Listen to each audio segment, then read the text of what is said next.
Tini krak shalde di borjara tam proti pramot hanengai hoham dodam ken Udaipur STM habanogo thangai. Nomination ya parka boram ganak Sri Purna Chandra Jamatia. Ebini logeo manjagai kam motane adamsho.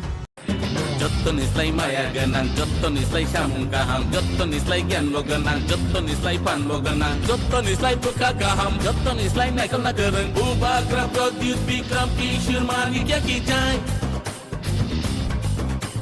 Raja धीरज महाराजा प्रद्युत विक्रम किशोर बहादुर मानिक्य की जय। Sir কিছুক্ষণ আগে দেখতে পেলাম বিজেপিতে তিপ্রামথার একজন MDC একজন EM যোগ দিয়েছে, কি বলবেন এই বিষয়ে?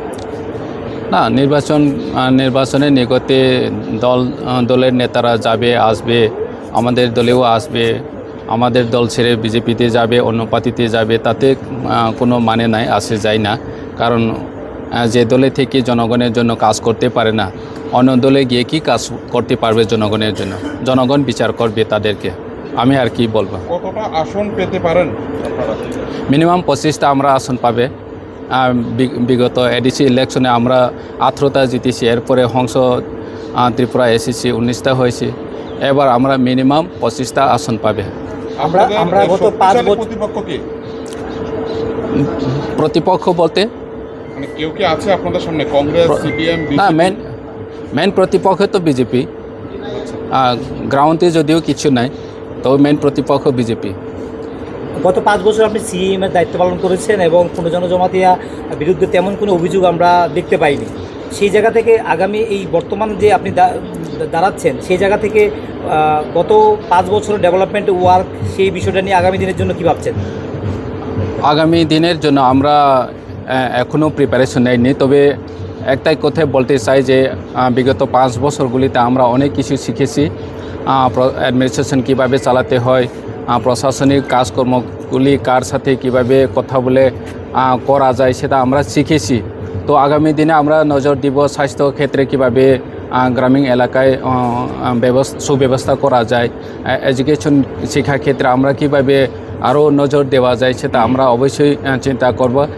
আর যেটা মেন কথা হচ্ছে, যেটা আমরা বিগত 5 বছরগুলিতে করতে পারিনি, সেটা অবশ্যই আমরা করব, সেটা নিশ্চিত। মির্জা কাঠালিয়া কি আপনার গত নির্বাচন হারিয়েছিলেন, এবার কি আশা করছেন? মির্জা কাঠালিয়া তো বিগত ইলেকশনে তো মিনিমাম, সেখানে যদি ঠিকভাবে আমাদের কর্মীরা কাজ করতো তাহলে আমরা জিতে যেত। কিন্তু জনগণ আমাদের পক্ষে রয়েছে বিগত বিধানসভাগুলিতেও, এখন আমরা অবশ্যই জিতব। বহুত বড় ব্যবধানে আমরা মির্জা কাঠালিয়াতেও আমরা জিতব। আমরা সর্বশেষ প্রশ্ন আমাদের ত্রিপুরা পাবলিক ওপিনিয়ন থেকে প্রশ্ন করছি, এখনও কি জোটের কোনো আশা দেখছেন? বিজেপির সঙ্গে কোনো শেষ সময়ে এসে কিছু আসবে, কোনো আলোচনায় আসবে? জোটের তো এখন প্রশ্নই নাই। দিল্লিতে অনেকগুলি আলোচনা হয়েছে মহারাজার সাথে কেন্দ্রীয় নেতারা, কিন্তু আমাদের যেটা দাবি রয়েছে সেগুলো পূরণের জন্য কোনো আশ্বাস নেই। তো জোটে যাওয়া তো প্রশ্নই উঠে না। আমরা আরও স্ট্রংভাবে গ্রাউন্ডে আমরা আমাদের অধিকারের জন্য লড়াই করব। জোট ছাড়া ত্রিপুরা কতটুকু শক্তিশালী? একটু আগে আমি উল্লেখ করেছি, আমরা 25টা মিনিমাম আসন পেয়ে জয়ী হবে, সেটা নিশ্চিত। তো তখন বুঝবে ত্রিপুরামথার শক্তি কতটুকু এডিসি এলাকায়, সেটা বোঝা যাবে। ইলেকশনের দিন, রেজাল্টের দিন 17 তারিখে দেখা হবে।